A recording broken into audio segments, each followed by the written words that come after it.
পবিত্র মসজিদুল হারাম প্রাঙ্গণে কাবা শরীফের গিলাফ কাটার চেষ্টা করেছেন তুরস্ক থেকে আগত এক নারী। প্রত্যক্ষদর্শীরা জানান, কাবার গায়ে মোড়ানো পবিত্র গিলাফ থেকে একটি অংশ কাঁচি দিয়ে কাটার চেষ্টা করেন তিনি। ধারণা করা হচ্ছে ব্যক্তিগত স্মারক হিসেবে সংগ্রহ করতে চেয়েছিলেন ওই নারী। বিষয়টি নজরে আসতেই আশপাশের মুসল্লিরা তাকে সতর্ক করেন এবং এ ধরনের কাজ শরিয়ত অনুযায়ী নিষিদ্ধ বলে জানান। কিন্তু সতর্কবার্তা উপেক্ষা করে তিনি কাটার চেষ্টা চালিয়ে যান। এক পর্যায়ে নিরাপত্তা কর্মীরা দ্রুত ঘটনাস্থলে এসে তাকে আটক করে সরিয়ে নিয়ে যান। এ সময় উপস্থিত মুসল্লিদের মধ্যে চাঞ্চল্যের সৃষ্টি হয়। পরে সামাজিক যোগাযোগ মাধ্যমে ওই নারীর পরিচয় নিয়ে বিভ্রান্তি ছড়ায়। JBS holdings limited.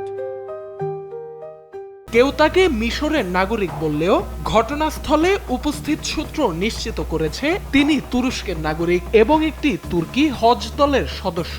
সৌদি আরবের আইন অনুযায়ী কাবার গিলাফ বা কিসওয়া অত্যন্ত পবিত্র এবং রাষ্ট্রীয় সম্পদ। এর কোনো অংশ কাটা, ছেঁড়া বা ক্ষতি করা কঠোরভাবে নিষিদ্ধ এবং এটি গুরুতর অপরাধ হিসেবে বিবেচিত হয়।